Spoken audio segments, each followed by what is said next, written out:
शामी साहब ये बताइए कि सबसे पहले तो आ जाते हैं जो प्राइस हाइक आई है अभी तक 123 रुपए, अगर क्यूमुलेटिव इंक्रीज देखा जाए तो जब से ये ईरान इजराइल वॉर का आगाज हुआ तो 123 रुपए फ्यूल की कीमत बढ़ गई। अब इसमें ये बताइए कि एक हुकूमत पर बहुत ज्यादा एतराज आयद किया जाता है कि आप जो टैक्स लेते हैं, जो लेवी आपने लगाई है, उसको किसी तरीके से मिनिमाइज किया जाए मजीद। अब इसमें जाहिर है हुकूमत का इस्तदलाल होता है कि ट्रेड डेफिसिट का मसला हो जाएगा, तो हम अपनी एक्सपोर्ट्स पे क्यों नहीं फोकस करते और ये फ्यूल पे, चूंकि इस पे गरीब आदमी भी उसी तरह बेचारा मुतासिर हो रहा है, मोटरसाइकिल वाला जिस तरह लैंड क्रूजर वाला, तो ये इसका क्या किया जाए? नहीं, लैंड क्रूजर वाले तो बहुत थोड़े से हैं, नाम उनका ज्यादा है, वो तो मेरा ख्याल है पूरे पाकिस्तान में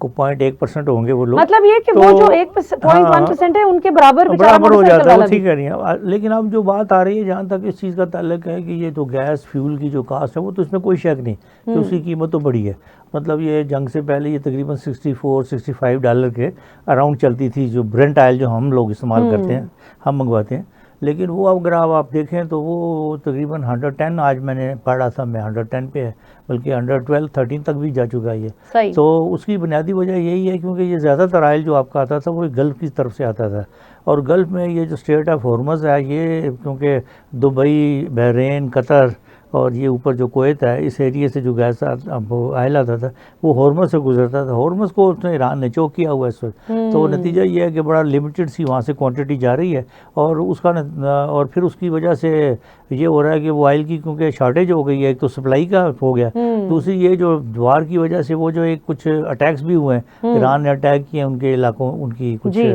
इस तरह की, उनमें भी प्रोडक्शन भी कम हुई है। तो उसका नतीजा ये हुआ है कि वो दोनों तरफ से, आपको पता है कि ये जो इफेक्ट होता है इसका, ये तो एक मुस्तकबिल को देखते हुए होता है, एक यानी जो भी दुनिया में जब ऑयल की प्राइसेस होती हैं वो देखते हैं कि अगले एक हफ्ते बाद ये सूरत हाल होगी तो आज ही बढ़ जाएगी कीमत। तो वो इस किस्म की, वो इसलिए वो उसकी कीमतें बढ़ गई। ये नहीं है कि बिल्कुल स्टॉक्स ख़त्म हो गए, पाकिस्तान के पास इस वक्त भी मतलब हमारे पास 27-28 दिन का स्टॉक होता है, इसमें कोई शक नहीं। लेकिन वो ये देखा जाता है कि जी आगे क्या हालात होंगे, तो हम बारे हमें वो टैंक तो आ रहे हैं, इसमें कोई शक नहीं, लेकिन उसमें 2-3 चीज़ें ऐसी आ चुकी हैं। एक तो ये हुआ है कि ऑयल की कीमत बहुत बढ़ गई, दूसरा जिस रूट से हम जा रहे हैं, हमारे जो जहाज़ जो भी वो इंश्योर्ड होते हैं, इंश्योरेंस चार्जेस उनके बहुत ज़्यादा बढ़ गए हैं। वो कुछ हालात में तो जगह 10 गुना तक बढ़ चुके हैं। तो नतीजा ये है कि वो ऑयल की प्राइस जितनी है उतनी तकरीबन इंश्योरेंस कास्ट और वो बाकी